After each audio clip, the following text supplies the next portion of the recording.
Saudi আরবে তো আমরা অনেকেই আছি। এখন হচ্ছে যে অনেকেই জিজ্ঞেস করেন যে, "ভাই পুলিশে ধরলে কি বাংলাদেশে পাঠায় দেয় কিনা?" আপনার যদি কিছু সমস্যা আছে, সেই সমস্যাগুলো যদি থেকে থাকে, সেক্ষেত্রে আপনার কফি আ পু আ সো পুলিশ যদি আপনাকে আটক করে বা পুলিশ যদি আপনাকে কোনো জায়গা থেকে ধরে, সেক্ষেত্রে আপনাকে বাংলাদেশে পাঠাতো না।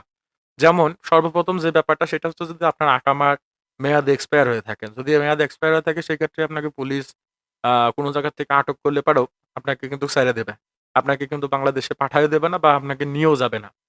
দ্বিতীয়ত যে ব্যাপারটা সেটা হচ্ছে যে আপনার যদি সৌদি আরবে আসেন, আসার পরে আপনার যদি ইকামা না হয়ে থাকে বা দেখা যাচ্ছে যে আপনি আসার পরে কফিল খুঁজে পাচ্ছেন না, আপনার ইকামা হয় নাই সৌদি আরবে আসার পরে। সেক্ষেত্রেও আপনাকে পুলিশ ধরে দেশে পাঠাইতো না। যদি স্পেশাল কোনো অভিযান পরিচালনা হয় সেই ক্ষেত্রে আপনাদেরকে দেশে পাঠানোর একটা ব্যবস্থা করে। তবে সচরাচর দেখা যায় যে আপনার 99% দেখা যায় যে পুলিশে ধরেও না বা দেখা যাচ্ছে চেক করলে পারে সাইডে দিয়ে চলে যায়। ৩য় যে ব্যাপারটা সেটা হচ্ছে যে আপনার যদি আপনার নামে কোনো মামলা থাকে সৌদি আরবে, সেটা হুকুকের হইতে পারে, সেইটা আপনার হচ্ছে যে জাওজাতের মাধ্যমেও হইতে পারে বা দেখা যাচ্ছে যে আপনার নামে ট্রাভেল ব্যান যদি থাকে সেই ক্ষেত্রে আপনাকে পুলিশ দেশে পাঠাতো না। আপনাকে আটকও করতো না, দেশে পাঠাতো না। অনেকেই কিন্তু সৌদি আরব থেকে ধরা দিয়ে বাংলাদেশে যাইতে চান বা যাওয়ার জন্য মক্কাতে চলে যান। মক্কার থেকে সফরজেলটা খুব দ্রুত হয়। আর দেখা যাচ্ছে যে অনেকে ধরা দেওয়ার জন্য পুলিশের সঙ্গে যোগাযোগ করে। বা দেখা যাচ্ছে পুলিশের সঙ্গে স্বেচ্ছায় ধরা দেয়।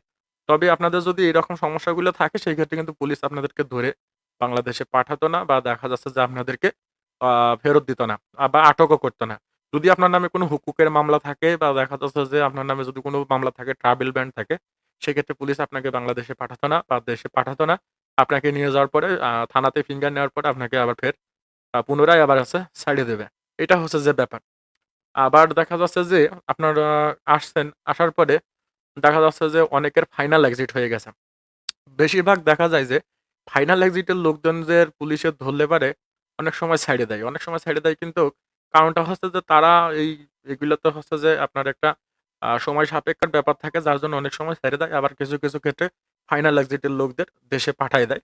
তবে যখন সৌদি আরবে স্পেশাল অভিযান চলে বা স্পেশাল অভিযান পরিচালনা করে সৌদির জাওয়াজাত, তারপরে হচ্ছে যে মক্তমা মেল, তারপরে হচ্ছে যে আরো আদার্স যে সমস্ত এগুলা আছে তারা যখন স্পেশাল আপনার অপারেশন পরিচালনা করে তখন কিন্তু আপনার দেখা যাচ্ছে যে এক্সিটের লোক, তারপরে হচ্ছে যে ইকামা এক্সপায়ার এর লোক, গ্রুপের লোক, তারপরে আরো বিভিন্ন ক্যাটেগরির লোকজনের কিন্তু আপনার হচ্ছে যে ধরে দেশে পাঠায় দেয়।